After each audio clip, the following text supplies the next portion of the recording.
ትሁትንና ተመስገንን ያስደነገጣቸው ከባድ ነገር ምን ሆነ? ትሁቴ እንግዲህ አባባ ጋር ቁጭ ብላ ሳለ በድንገት የአባባ ሚስት ማስታወስ ጀመረችና በሚገርምና በሚደንቅ ሁኔታ አባባን ጸጉርህ እንዴት እንደዚህ ሊሆን ይችላል? እንደ ሴት ጸጉር እንዲሆን አልፈቅድም አለችና ጸጉሩን እየቀባች እንዲሁም ደግሞ እያስተካከለችለት ትገኛለች። እሱም ደግሞ በጣም ደስ አለውና ጸጉሩን ስትሰራለትና ስትንከባከበው ወይኔ መታደል፣ ይህንን ያክል የሚያስብና የሚያዘን ሚስት ስላለኝ በጣም ደስ ብሎኛል ብሎ በፈገግታም ተሞላ። ሚስቱ እንግዲህ እያስታወሰች የነበረው ነገር ቢኖር የመጀመሪያ ጥያቄዋ ልጃችንሳ ካሌብ አለች። እሱም ፍጥጥ አለና አለ፣ በህይወት አለ፣ የትም አልሄድም፣ አሁን ግን የሚኖረው ወደ ገጠር ነው ብሎ ነገራት። እሷም በጣም ደስተኛ ሆነችና እሺ በህይወት ካለበት ቦታ ላይ አንጠልጥለህ እንደምታመጣልኝ አምናለሁኝ አለች። ምንም አታስቢ የኔ ወርቅ፣ የገባበት ገብቼ አንጠልጥል ያመጣልሻለሁ ብሎ ቃል ገባላት።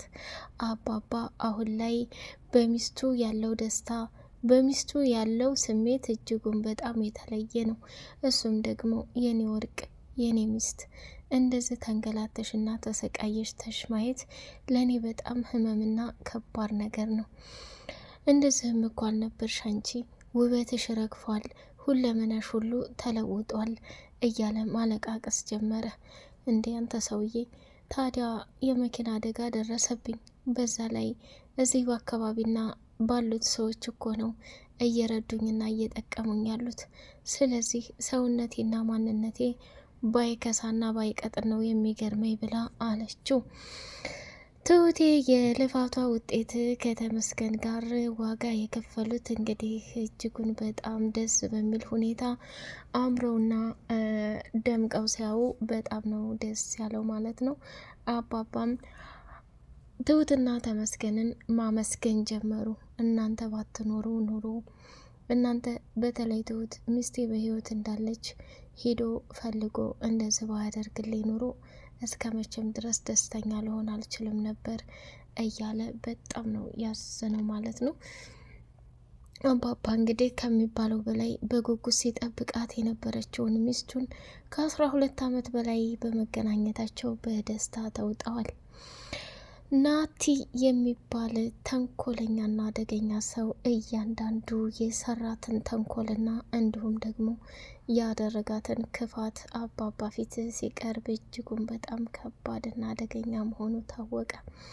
መጨረሻ ላይ ራሱን መቆጣጠር አቃተውና ትሁትን ለመብለጥና ትሁትን ለማስመሰል ሲፈልግ እባክህ እኔ ካንተ በላይ ምንም ጭቅጭቅ መጨቃጨቅ አልፈልግም፣ በተቻለ መጠንና አቅም እንደዛ አይነት ፈተና ውስጥ እንድታስገባኝ አልፈልግም። ተመስገን አሁን ላይ እኔ ከምታስበው በላይ ለናቲ ያለኝ ስሜት በጣም አደገኛና ከባድ ነው።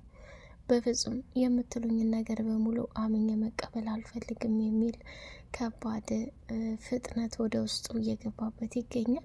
ሰላም ሰላም ሰላም! ውድ የተከበራችሁ የተወደዳችሁ የሌላ ኤንድ መሐመድ ቤተሰቦች እጅግ በጣም ተወዳጁና በጉጉት ስንጠብቀው የነበረው የትሁቴ ድራማ እንደቀጠለ ይገኛል። ቻናሉን ላይክ፣ ሰብስክራይብ እያደረጋችሁ ለምታበረታቱን ውድና መልካም ቤተሰቦች እጅጉ እናመሰግናለን። ትሁቴ ከለፋችው ልፋት ውስጥ እጅግ በጣም የሚያምርና ስኬታማ ሆና አባባን ከሚስቱ ጋር አገናኘች። እድል የገጠማት ስቃይና መከራ እንደ ቀላል ይቅር አይባልም። የሚያሳዝነውና የሚገርመው ነገር ግን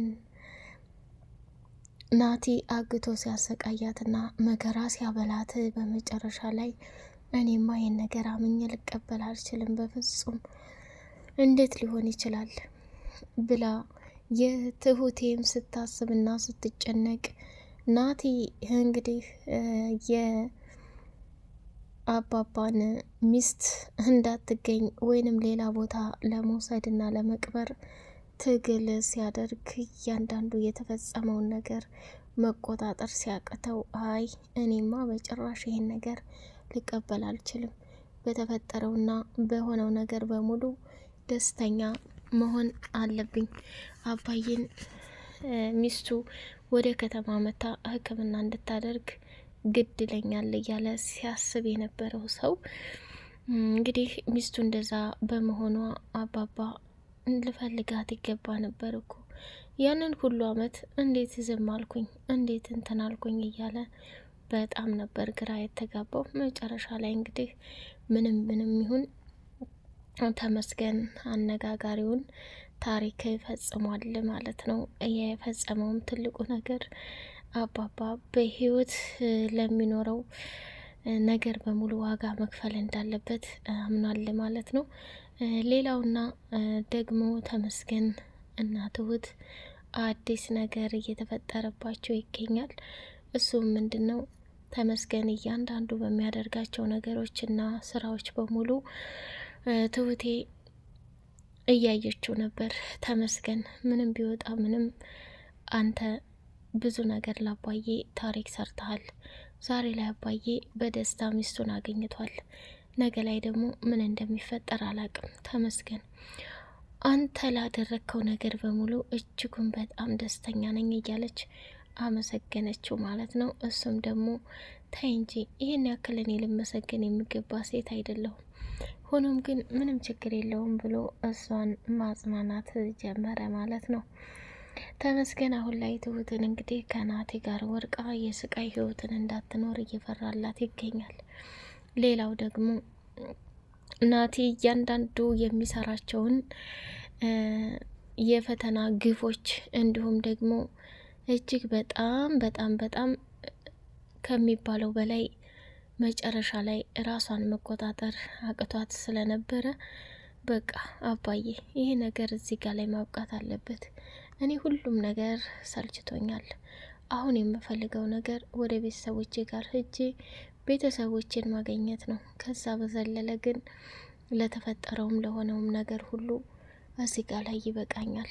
አባዬ ያንተን ሚስት እስከ መጨረሻው ድረስ ማየት ነበር። ስለዚህ ሚስትህም ደግሞ በህይወት አገኝተሃል። ከአሁን በኋላ እኔ የምደክምበት ምንም መንገድ የለም አለች።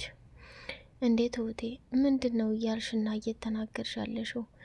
ምንም ቢሆን እኮ ባለቤቴ አሁን ብዙ ሕክምና ያስፈልጋታል። አንቺ ደግሞ እኔን ትተሽ ወዴት ነው የምትሄጂው? ትሁት የቆየሽ ቆይተሻል። ሁሉንም መስመር ማስያዝ አለብሽ።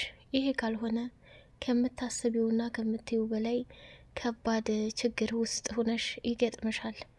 ያን ችግር ለማለፍ አሁን ካላስተካከልሽ በኋላ ላይ መዘዙ ከባድ ነው የኔ ልጅ። ይሄ ደግሞ ለአንቺ ጥሩ አይደለም እያለ ነው የተናገረው። እሱም ደግሞ በፍጹም አምኖ መቀበል ቢያቅተውም እንግዲህ አባባ የቻለውን ያህል ለትሁት ዋጋና መስዋዕትነት እየከፈለ የምትፈልገውን ነገር ለማድረግ ብዙ ነገር አድርጎላታል አባባ ማለት ነው። ትሁቴ አሁን ላይ ግን ከሚባለው በላይ የናቲን ክፋትና ተንኮል በተለይ ለማወቅ ጓጉታ እየተነሳች ነው ያለችው። አንድ የጠየቀችውና ያስደሰተኝ ነገር ቢኖር ናቲ እንትኑን የአንገቱን ሀብል የት ነው ያደረገው? እማዬ እኮ ትፈልገዋለች አለ። እንትን አባዬ እኮ ይፈልገዋል አለና አለችና ጠየቀችው። እሱም ደግሞ በጣም ስለተናደደና ስለ ሁኔታው ሁሉ የግልባጭ ስለመሰለበት ምን ቢያረግ ጥሩ ነው? እሺ አለና ከትሁት ዘንድ ያንኑ ጌጥ አምጥቶ እንጂ ትሁት ይሄ ባለፈው የጠየቅሽ ጥያቄ ነው፣ ግን ምንም የድሮ አይመስልም አይደል? ለአባዬ ይሄ ትልቅ ዋጋና መስዋዕትነት አለው። ስለዚህ ለሱ መመለስ አለብኝ። በጣም አመሰግናለሁ። ለኔሳ የዚሁን አይነት አልገዛህልኝም? አይ ሌላ ዲዛይን መርጬ ገዛልሻለሁ ብዬ ሁሉንም ትቸዋለሁኝ አላት። እሺ በጣም ነው ማመሰግነው፣ ለነበረውም ለሆነውም ላልሆነውም በጣም አመሰግናለሁ ብላ አለችው። እሱም እጅጉን በጣም ተገረመና ትቷ ሲሄድ በግ እንዳንቺ የሚጫወትበት ሰው ወደፊት የለም እያለ ጭራሽ ማሽሟጣጥም ጀመረ። ሌላው ደግሞ ጠብቀኝ፣ በእኔ ህይወት ላይ እንድትጫወክ ናቲ፣ ጉር ነው ምሰራ። አንተ ማለት ከባድና አደገኛ እባብ ሰው ነህ። ምንም ይፈጠር ምንም እኔ ትሁት የእጅህን ነው ምሰጥህ፣ እንደ ቀላል የምተውህ እንዳይመስልህ እያለች ብቻዋን ማውራት ጀመረች። እሱም በሚያሳዝን ሁኔታ እድልን አገታትና እያሰቃያት ሳለ መጨረሻ ላይ ምን ቢፈጠር እድልም እባክህ እባክህ እናቴ ከምትለውና ከምታስበው በላይ ህመምተኛና በሽተኛ ሴት ናት።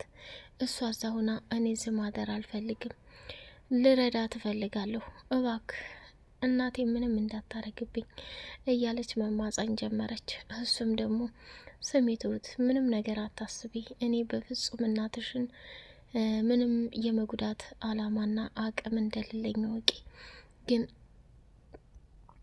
ከዛ ከነሰዎች ጋር ያደረግሽው ነገር ለአንቺ ትልቅ ዋጋና መስዋዕትነት ያስከፍልሻል ብሎ ቦግ ብሎ ተናደደ። ከዛ ትሁቴም ደግሞ እባክህ ናትዬ እፈልግሃለሁ፣ እቤት እንድትመጣ በአስቸኳይ ነው ምፈልግህ ብላለችው። እሱም እንግዲህ ናቲ ምንም ማድረግ ስለማይችል ትሁቴ ምን ሆንሽብኛልና ለማስመሰል እየበረረ መጣ። እየበረረ ሲመጣ የተፈጠረውንና የሆነውን ነገር በሙሉ እጅግ በጣም በሚገርም ሁኔታ ዘርግፋ ነገረችው። አባዬ በእኔ እንዲያዝን በጭራሽ አልፈልግም። ናትዬ በፈጠረህ የአባዬ የሚስቱ ልጅ ታግታለች አሉ። መቼም ታዲያ ለዛ ለጅልና ለጀዝባ ለምን ተመስገን አትነግሪውም? ተመስገን ታውቃለህ፣ ሁሉንም ነገር በጉልበት ነው የሚያደርገው። አንተ ግን በጣም አስተዋይና መልካም ሰው ስለሆንክ በጥበብ ነው የምታደርገው። ስለዚህ እሷን ቶሎ ብለህ አውጥተህ ለአባዬ ሚስት መስጠት አለብህ። እንደውም ነገሩ ወደ አንተ እያመዘነና ጥርጣሬ ውስጥ ገብተዋል ብላ ስትለው ደነገጠ። አባባም ከሚስቱ ጋር ሄደና የኔ አለም የኔ ሁሉ ነገር እዚህ በር ላይ ተቀምጠሽ ብቻሽን ምን ትሰሪያለሽ? እንዴት እንደዚህ ሊሆን ይችላል? አለና ሲያናግራት እባክህ እባክህ ለተፈጠረው ነገር በሙሉ በጣም ይቅርታ አባዬ፣ ሚስትህን አገኘህ አሉ። እኔ በጣም ደስ ብሎኛል። አዎ ልጄ ሚስቴን አገኘኋት፣ ግን ሁሉም ነገር ጎደሎ ነው ብሎ ሲል ምንድን ነው ጎደሎ የሆነው? ተው እንጂ አባዬ፣ ፈጣሪን አመስግን። ዛሬ ላይ በህይወት የለችም ብለህ ያልከውን ሴት እንድታይ ስላደረገ ፈጣሪን አመስግን። ደግሞ ካሁን በኋላ ለሕክምናውም ለምኑም እዚህ ስለሚሻል በሰላምና በጤና አምጥተሃት ሕክምናውን ካደረገች በኋላ ለአንተም ደግሞ ሰላም ታገኛለህ። ስለዚህ እያንዳንዱ ለተፈጠረውና ለሆነው ነገር ምንም ማሰብ የለብህም ብላ አለችው። እሺ እኔ ልጅ አመሰግናለሁኝ፣ ይህ ሁሉ የእናንተ ጥረትና ልፋት ነው፣ ጥሩ ነው አለና ናቲም አባባ ከሚስቱ ጋር በመገናኘቱ እፊቱ ላይ የሚታይበት ስሜት በጣም ልብ የሚሰብርና አሳዛኝ ነገር ነው። ተመስገንም ይሄ ተንኮሲስና ተኩላ የማያደርገው ነገር የለም። አባዬ በጣም ያሳዝናል፣ በጣም ያሳፍራል። የማየን ልጅ እድልን አግቷታል ብሎ ሲናገር ራሱን መቆጣጠር አቃተውና አባባም እኔም ወደ ሚስቴ ዘንድ እሄዳለሁ፣ ትሁትም ቤቱን ጠብቂ፣ ተመስገንም በፍጥነት ለልጅቷ መድረስ አለብህ ብሎ አባባ ትዕዛዝ ሰጠው። አባባም ወደ ገጠር ወደ ሚስቱ ጋር ሲሄድ ናቲ ተከትሎ ሳለ ከአባባ ጋር ሚስቱን ሲያት ደነገጠና ተመለሰ። ናቲ የአባባ ሚስት መጨረሻ ምን ያደርጋት ይሆን የሚለውን በጉጉት የምናይ ይሆናል። እስከዛው ላይክ፣ ሰብስክራይብ ያደረጋችሁ አበረታቱን። ቀጣይ ፓርት እስከምንገናኝ አሰላሙ አለይኩም ወራህመቱላሂ ወበረካቱ።